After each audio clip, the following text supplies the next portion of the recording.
Hi, my name's Kwame Kwarton, and I am one of the 3 co-directors of the Ultimate Seminar, in fact, Creating Vision, really. And I'm one of the co-directors, and I'm Andrea Young.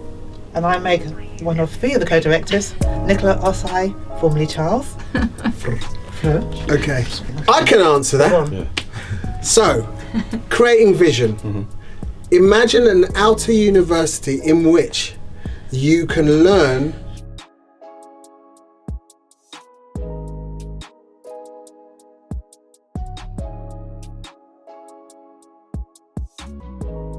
about the music industry that is for free, that you can dip in and dip out of.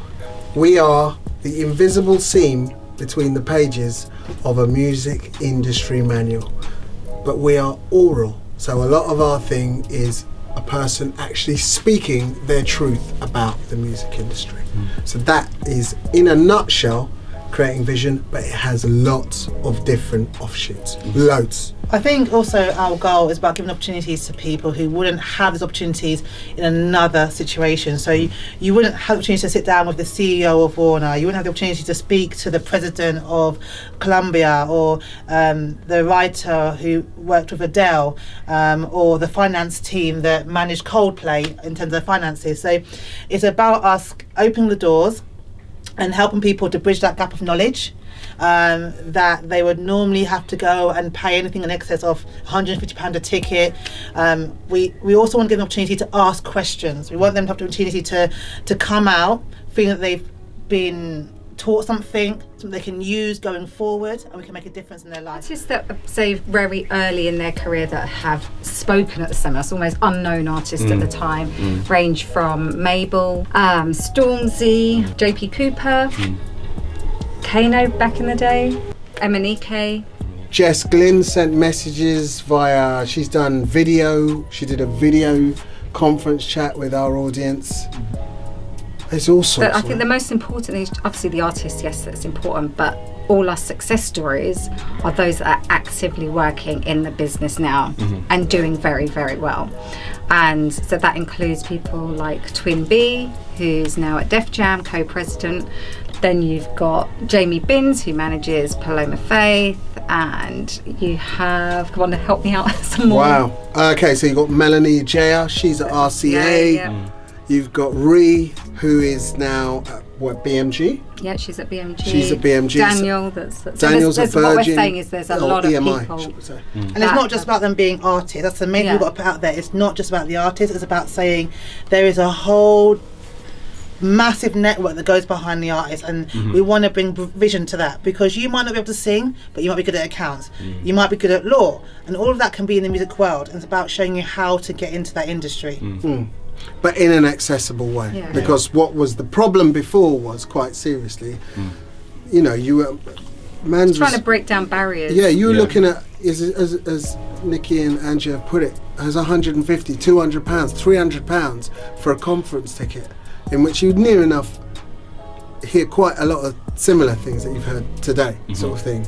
And for us, it's like, look, you can access it and then take it and go on and use it. And we're constantly seeing success stories, especially with our newly launched mentoring program.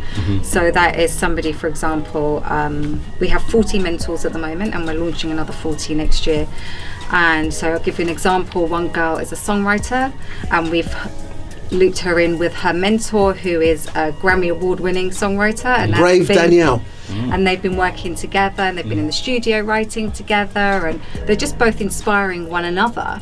And then you have another person who has now got a job through the mentoring program. So a lot of the things that we do are about access into the business, and we have become the one-stop shop for those that want to get into the music business. And are serious about it. Yeah, very serious. I think the main thing to say is that when we first started off, we were just doing one ultimate seminar annually.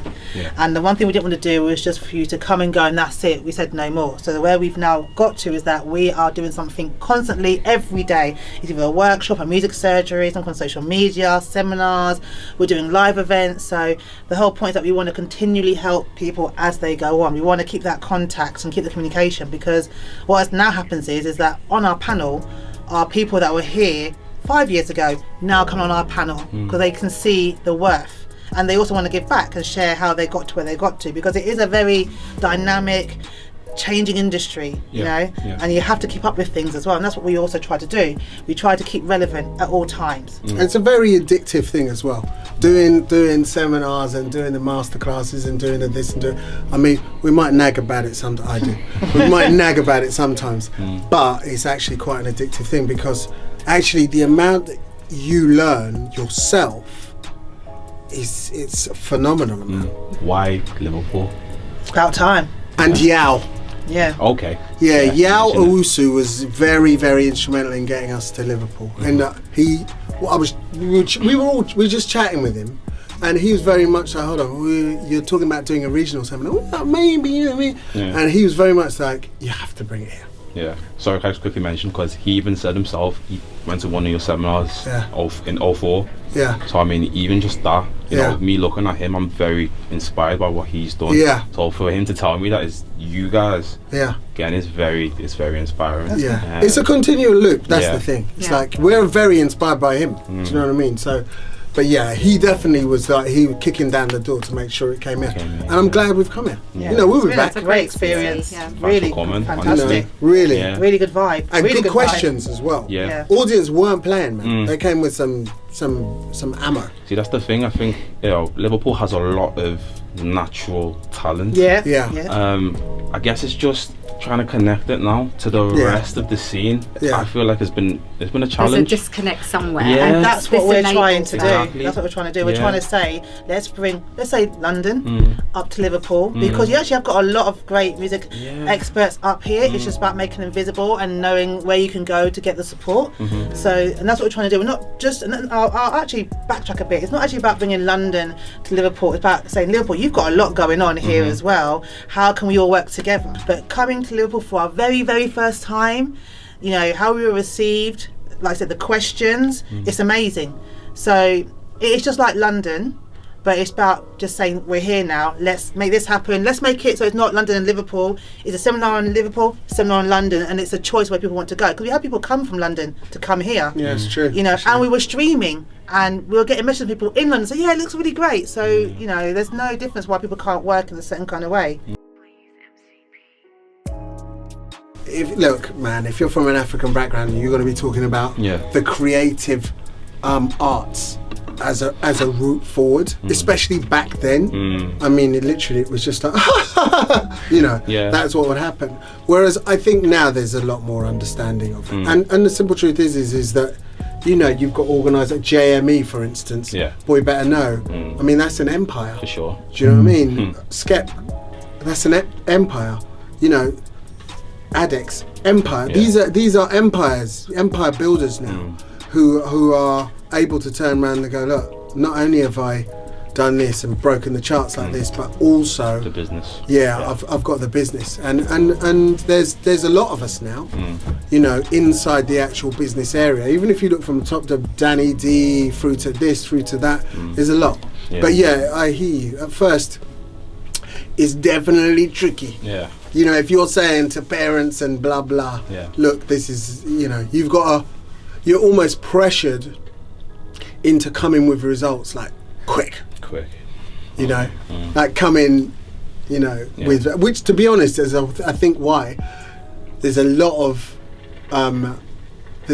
younger business heads, because they've literally had to just literally make something happen and then go, okay, mum, ma, pa, look here, and then they go, okay, fine, you are making money, all right. You know, I also feel like as well, when our parents first came here, so obviously they were like the first generation.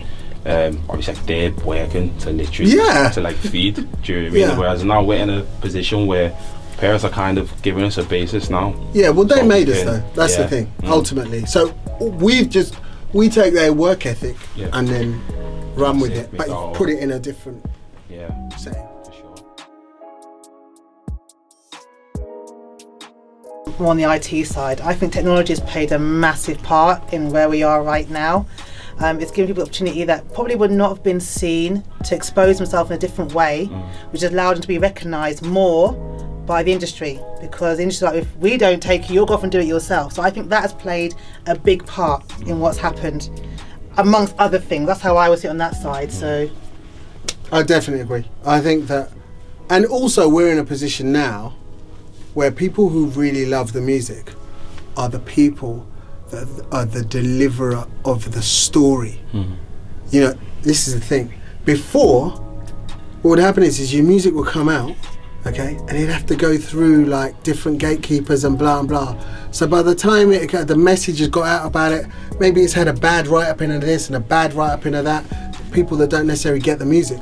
Whereas now, a person's like, listen, I'm at this gig and the place is on fire, look! yeah. And you see it instantly. So, and that suits the music because you can grab it, you can grab the atmosphere, you know, and there have been many moments, you know, people wireless without social media would never be wireless. as big. Yeah, of course. You know, but you know, whether even when if you're at wireless, you're looking at the social media at the same, or trying to get a signal anyway, you know, at the same time, you know. So, and the same things happened with the jazz scene, the same thing, you know, you look at what's going on with some of the clubs that are doing the jam sessions, and it's just like, people are getting signed off of the back of like just heat at these jam sessions. Yeah. But even what you guys are doing right now, you know, you've got a massive following. You can see the next big thing, and because you've posted it out there and you've got it, you've created a whole new artist in what you're doing. It's the vibe. No, for sure. Again, guys, thank you so much. Thank you for bringing us to Liverpool. Really appreciate it. Thank you. Yeah. Thanks. Thanks, guys.